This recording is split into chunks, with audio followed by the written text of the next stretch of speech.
Muito bem, mais uma entrevista especial com Magno. Esse tem uma história muito rica, principalmente fora do país. Mas vamos começar a falar do Flamengo, né, Magno? É diferente jogar no Mengão. Grande abraço para você, boa noite, obrigado por me atender. Boa noite, Pimba. Para mim é um grande prazer estar aqui podendo conversar contigo, né? A gente já se conhece há algum tempo, acompanho bem você nas redes sociais, né? Nas redes sociais. E, cara, assim, eu tenho uma história, né? Que, assim, foi muito rápido, né? Da minha saída do futsal para o futebol de campo, né? E, graças a Deus, eu tive a felicidade de começar no Flamengo. E ali foi tudo muito rápido, porque eu mal cheguei no Flamengo com quase 17 anos, né? Joguei 2 jogos na categoria juvenil, que era a minha categoria, subi para os juniores e quase 6 meses, um ano depois, eu já estava treinando com o profissional. E isso aí, peguei uma geração muito, muito boa, né? O final da carreira ali do Júnior, o Júnior Capacete, né? O grande maestro, né? Aí peguei aquela turma do Júnior Baiano, Djalminha, o Gilmar, goleiro, Marcelinho Carioca, Paulo Nunes. Então era uma geração vencedora, né, nas categorias de base, que eu tive a oportunidade de conhecê-los e poder jogar junto com eles, né? Você era um atacante muito rápido, muito habilidoso. E está na história do Flamengo como um autor de 3 gols num jogo contra o Corinthians. Poucos atletas têm no currículo 3 gols nesse jogo em específico, né, Magno? Verdade, isso aí até para mim foi uma surpresa, porque eu não sabia. E aí numa entrevista, né, de um canal, acabaram falando: olha, somente você, o Zico, Marcelinho Carioca quando jogava pelo Corinthians, Liedson, depois eu não sei se mais alguém conseguiu, mas 3 ou 4 jogadores somente que haviam conseguido esse feito, né? Vamos lembrar desse jogo, como é que foi? Então, esse jogo foi no Maracanã, no ano de 1994. A nossa equipe era uma equipe muito jovem, né?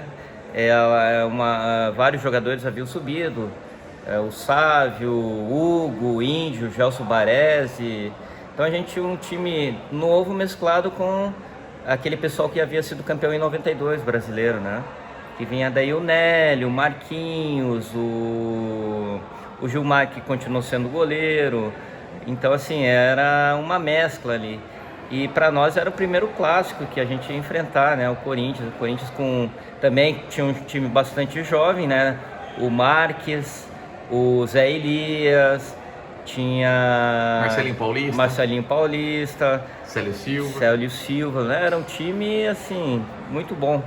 E acho que o Tupanzinho também ainda jogava, o Wilson Mano, Henrique, o Gralac, que é lá de Curitiba também. Forte pra caramba. Então, assim, o goleiro Ronaldo, né?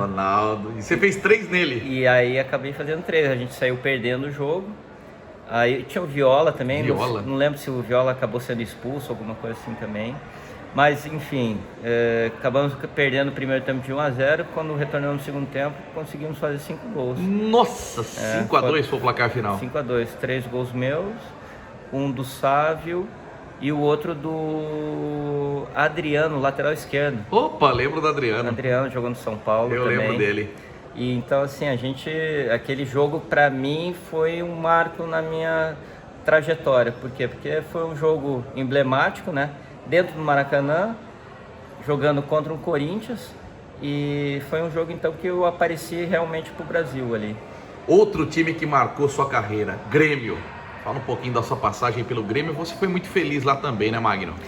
Graças a Deus, foi uma época assim, um ano excelente, porque em 95 eu estava no Flamengo, tinha sido uma das revelações do Campeonato Brasileiro de 94, né? Junto com o Zé Elias, o Sávio, o Marques, o Amoroso, o Luizão. É uma geração, que geração linda. Uma geração, né? Tinha mais aquele canhotinho que jogava no Corinthians, que batia muito bem na bola, faltas. Não é o Neto não, né? Não, ele era bem novinho também, o Souza. Ah, o Souza. O canhotinho. Assim, no ano de 94 saiu uma grande geração, assim, né? E eu perdi um pouco do espaço, porque mudou, veio o Kleber Leite, um novo presidente, e ele queria trazer várias contratações, né, naquele ano. Então o Flamengo contratou 8 jogadores, uma grande parte atacantes, e nesses jogadores que vieram o Romário, né, que só era o melhor do mundo, e o Edmundo, que é o craque que a gente dispensa. Então foi formado aquele ataque dos sonhos, né? Que virou o ataque do pesadelo. Então surgiram muitas oportunidades de eu sair do Flamengo para ir jogar, né? Porque eu sabia que com Romário, Edmundo, Sávio voando também ia ser difícil, né? Então, assim, surgiu o São Paulo, recebi o convite do São Paulo, recebi o convite do Corinthians e do Grêmio. Então, assim, eu optei por ir para o Grêmio, porque o Grêmio naquele ano ia jogar Libertadores. E eu acertei em cheio, né? Porque foi um ano maravilhoso para nós. Fomos campeões gaúchos, chegamos na final da Copa do Brasil, acabamos, infelizmente, perdemos para o Corinthians na final. Fomos campeões da Libertadores, fui jogar um Mundial. Então, assim, tive um pequeno problema, né? Tive uma lesão de ligamento cruzado. Mas a minha volta foi muito rápida, né? Eles davam como 6 meses para voltar. Em 3 meses e meio eu já estava fazendo meu primeiro jogo. Então ali foi um grupo assim que não era um grupo dos sonhos para a torcida, né? Isso. Mas que deu muito certo. Imagina, tava naquele time ali, Dinho, que tinha sido bicampeão do mundo com São Paulo, Luiz Carlos Goiano, Arilson, Carlos Miguel. Aquele time era Danley, Arce, Rivarola, Adilson e Roger Machado, Dinho, Luiz Carlos Goiano, Arilson e Carlos Miguel, Paulo Nunes e Jardel. Isso aí. E você entrando sempre nas partidas. Era eu, o Alexandre Xoxó, né? O Alexandre Gaúcho. A gente tava sempre, né? O Nildo, que teve uma lesão, né? Que voltou logo depois. Fez o gol importante contra o Ceará. Sempre que ele mudava o time, né? O futebol continuava o mesmo, porque os jogadores tinham características parecidas, né? Então, mais diferente, sim, era o Jardel, né? No ataque. Diferenciado. Que era o cara que, bola alta com ele, poucos cabeceavam, né? Que eu me lembro, assim, que cabeceavam tão bem quanto ele, era Dadá Maravilha. Isso.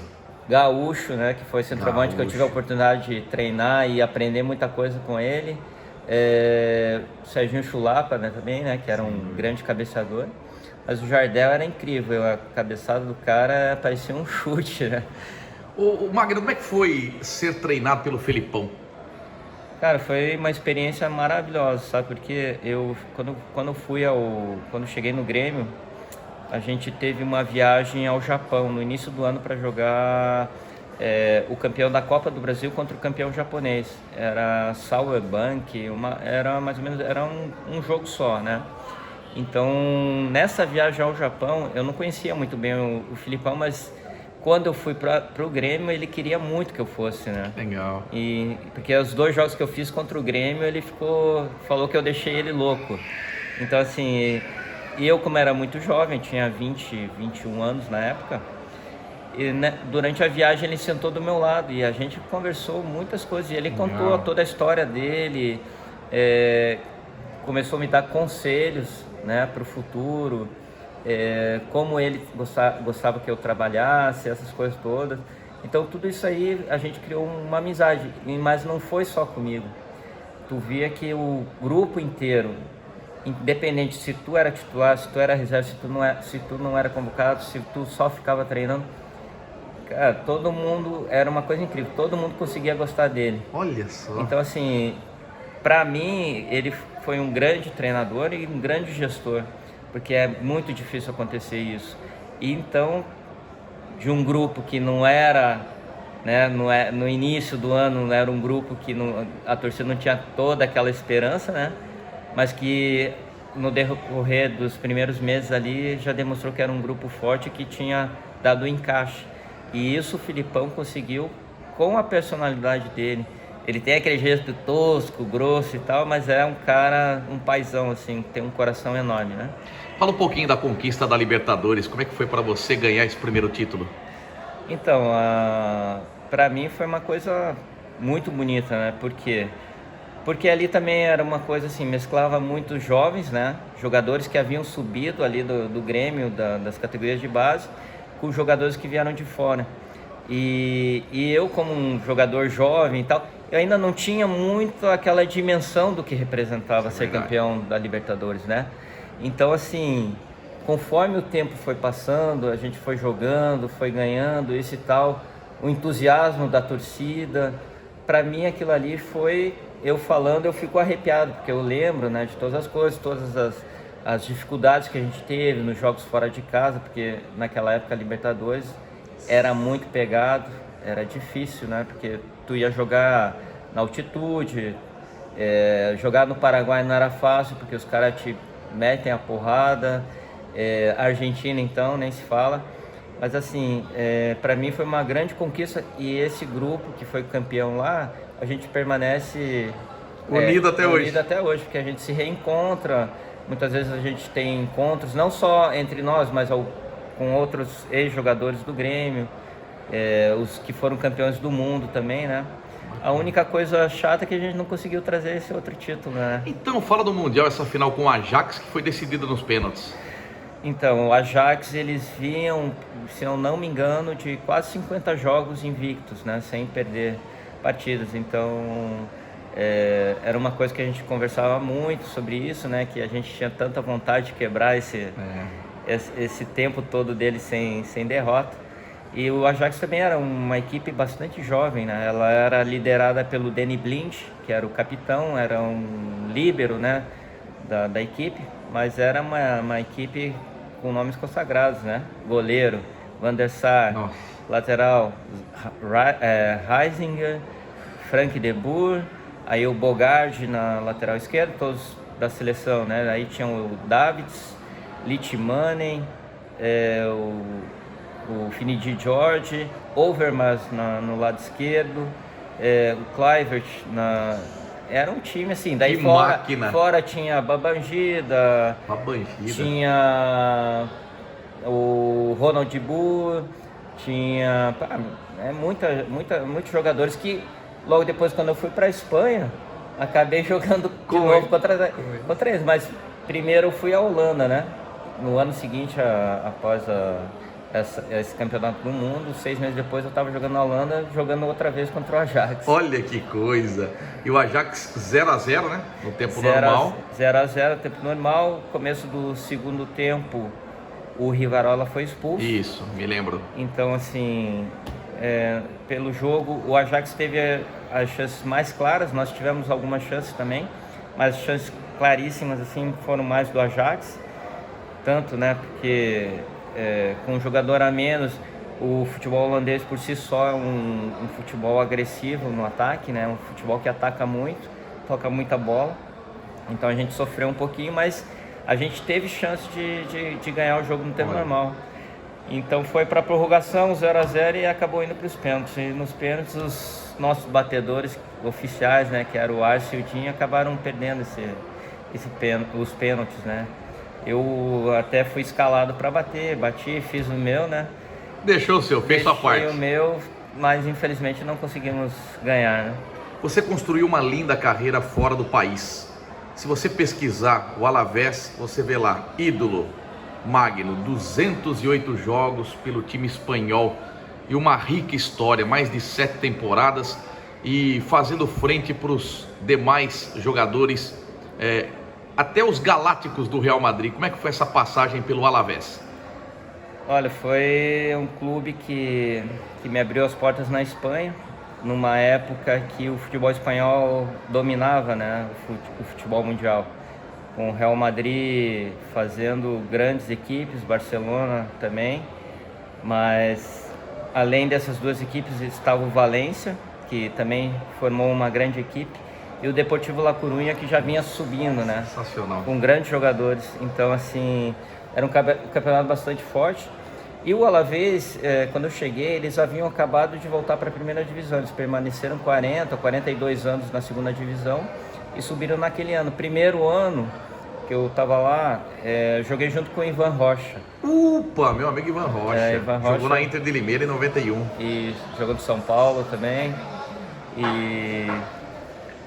e no Atlético de Madrid. E a gente fez uma amizade muito grande, ele não ficou muito tempo ali, mas a amizade permaneceu. E aquele ano foi um ano muito sofrido, esse primeiro ano. Acabamos ali até o final do campeonato lutando para não ser rebaixado. E a equipe se salvou com um gol meu e ainda de cabeça, né? Que não era o meu grande forte, mas consegui ali saltar bem e fazer o gol. E a partir desse ano as coisas ficaram mais tranquilas, trouxeram jogadores de mais qualidade, a equipe já tinha tido uma consistência, já tinha tido uma experiência de estar outra vez na primeira divisão. Acabou vindo o filho do Cruyff, o Jorge Cruyff, que era do Manchester United, e outros jogadores, o Gelli, que era um jogador que veio do Atlético de Madrid, jogadores experientes, junto com outros que estavam emprestados e chegaram, e acabou que foi um ano assim mágico para nós, porque até o final até a penúltima rodada a gente tinha chance de ser campeão espanhol. Olha só, que emoção, hein? Foi assim, um ano maravilhoso, e aquele grupo ficou forte, sabe? Quando as coisas começam a acontecer, quando tudo começa a florir para o lado bom da equipe, né? Se criou uma sintonia muito grande de amizade, companheirismo, e no futebol, lá dentro de campo, você via que o time jogava, que todo mundo sabia o que tinha que fazer. Que legal. E você fez parte daquele jogo mais emocionante que a Europa coloca, né? Um 5-4, com gol decidido no último minuto da prorrogação. Que jogo foi e como foi? Esse jogo foi na final. A gente fez uma grande semifinal contra o Kaiserslautern da Alemanha. Jogava o meu amigo Ratinho ainda naquela época no Kaiserslautern. E nós conseguimos fazer entre os dois jogos 9-2 neles. Então assim, quando a gente foi para a final, foi contra o Liverpool, que tinha tirado o Barcelona. Nossa. Então eles já não esperavam um jogo muito fácil, porque sabiam que a gente tinha uma equipe de qualidade. E naquele jogo, o nosso treinador, ele entrou com um sistema que a gente não havia jogado, que eram com 3 zagueiros, porque eles tinham o Michael Owen e o Fowler, e mais o Ashley, que eram 3 jogadores de seleção inglesa. E ele acabou colocando 3 zagueiros naquele dia, e no início, logo os 10, 15 primeiros minutos, estava 2-0 já. E aí ele acabou tirando um zagueiro, colocou outro atacante, e foi quando a gente começou a jogar. Logo depois fizemos 2-1, e no intervalo ele modificou um pouco a equipe e conseguimos empatar. Eles fizeram 3-2, nós 3-3, 4-3, e empatamos, acho que, se não me engano, no último minuto do segundo tempo. Aí o jogo foi para prorrogação, e na prorrogação eu acabei tomando o segundo amarelo.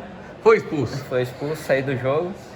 Uma por simulação e a outra por uma entrada, que eu tentei tirar o pé, mas o jogador foi mais esperto que eu e acabei tomando o segundo amarelo. E naquela época ainda existia o Golden Goal, né, que era o gol de ouro. E no último minuto da prorrogação, uma falta lateral perto da área, o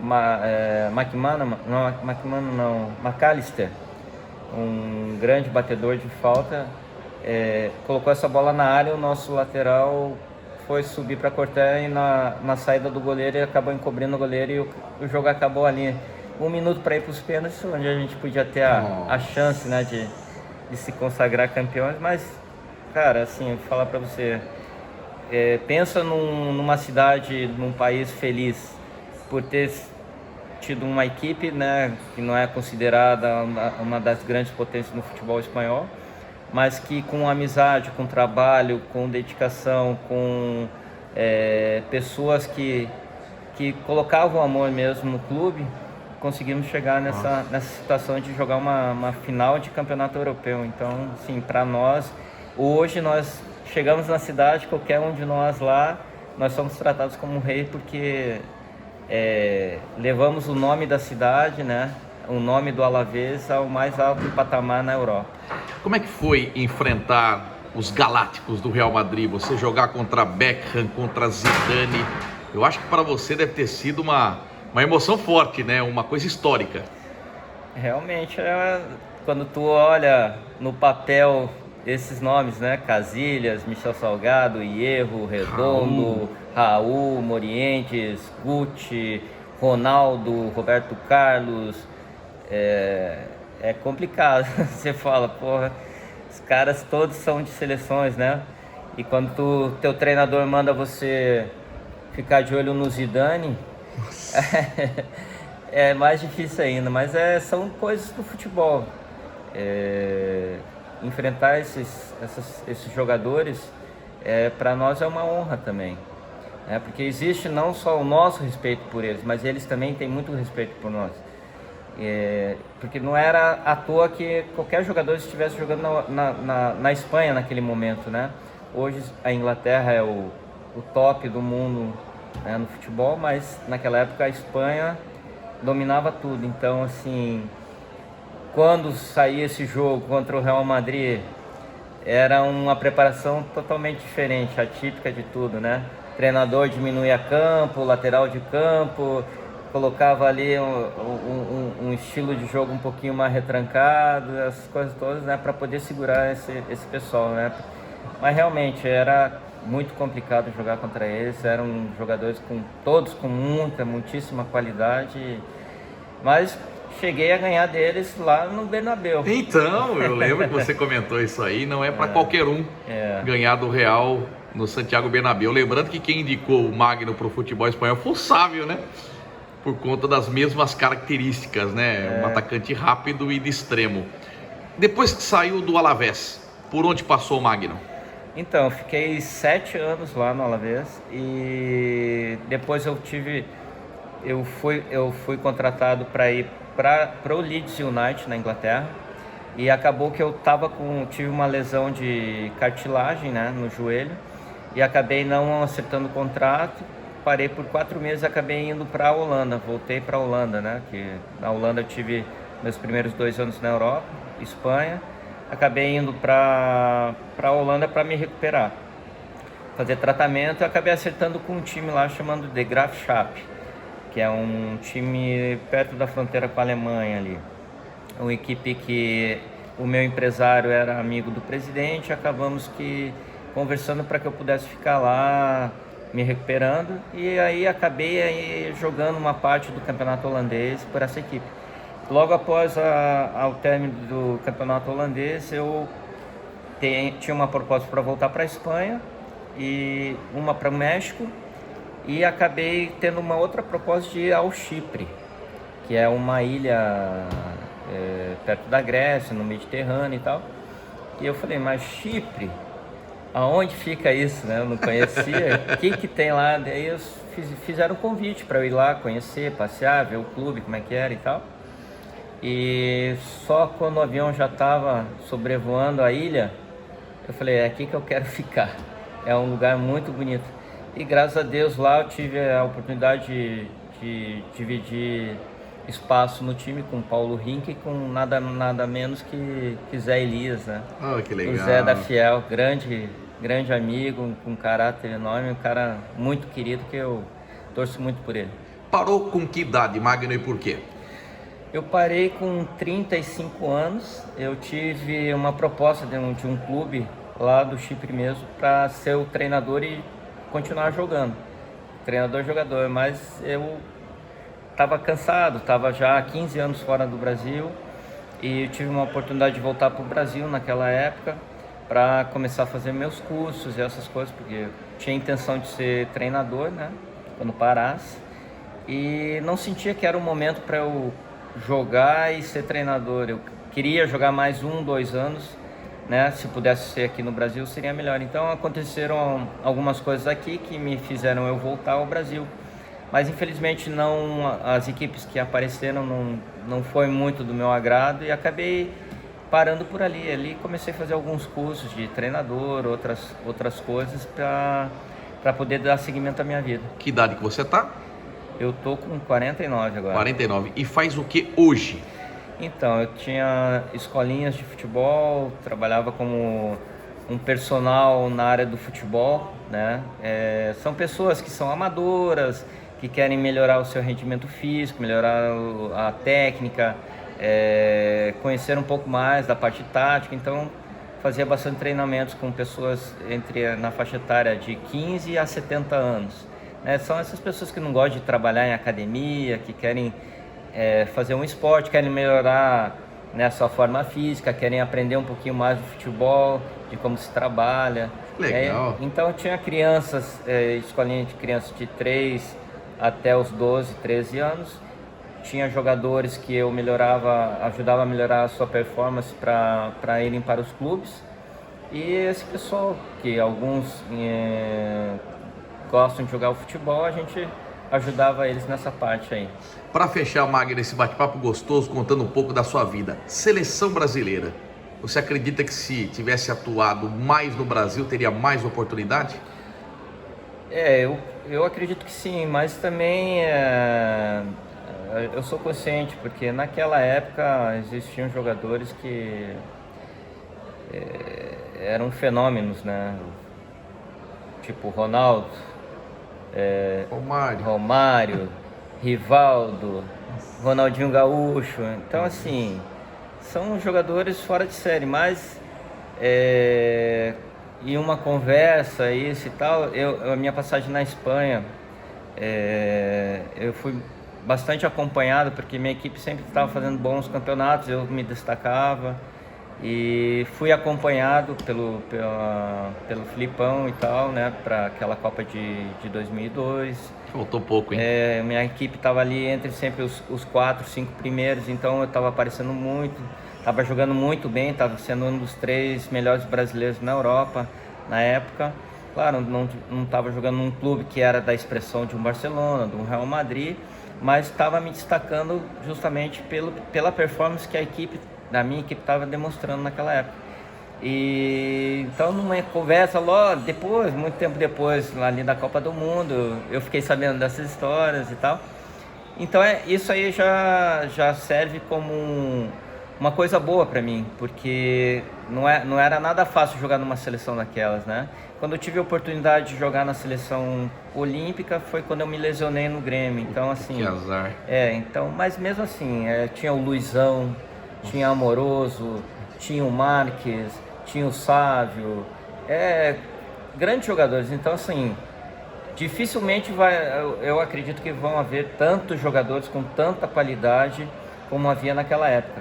Existe hoje jogadores com muita qualidade, com muita técnica, mas na quantidade que nós tínhamos antigamente, né, da forma como se jogava também, que era uma forma particular nossa, que eu vejo que hoje está se perdendo, né, que é aquela alegria do brasileiro, né, aquela magia, né, que nem meus treinadores, né, falam, do meio para frente você tem que fazer a magia, tem que fazer magia, tem que ser brasileiro. Então, assim, eu vejo hoje que as crianças, os adolescentes nos clubes, eles estão sendo muito levados a trabalhar a parte tática e não desenvolve dessa forma a parte alegre deles, que é o drible, que é ele se sentir livre para aprender, para ele criar coisas. Então, a criatividade do brasileiro está se acabando por isso, na minha opinião, né? Perfeito. Magno, muito obrigado por esse bate-papo. Que prazer ser seu amigo. Que legal ouvir essa história tão rica, que eu acho que muita gente vai ficar feliz de saber o quanto você foi feliz no futebol. E olha, faltou até uma convocação para a seleção espanhola, por que não uma naturalização, né? É verdade. Porque você jogou demais na Espanha, fez seu nome lá. Obrigado, sua mensagem final. Obrigado, Edmar. Olha, é um prazer muito grande estar aqui conversando com você, revê-lo novamente, né? Espero que a gente possa se encontrar aí muito mais vezes. E sempre que precisar, vou estar aqui para qualquer coisa. E eu vou mostrar depois dessa entrevista o gol que você marcou de falta, que eu tive a oportunidade de narrar. Que golaço aqui no Mundo Áfia. Não, tá guardado aqui. Aqui tá no meu telefone ali. Sempre que eu tenho oportunidade, o pessoal pergunta. Eu mostro, né? Felizmente esse ano eu tive essa lesão. Que pena, né? Que eu vim pra cá já lesionado, então tentei jogar, mas não deu certo. E, bom, são coisas que passam, né? Espero melhorar para que eu esteja pronto para a próxima. Irmão, muito obrigado. Obrigado. Magno participou com a gente desse bate-papo, contando um pouco da carreira desse jogador espetacular, Carrasco do Corinthians.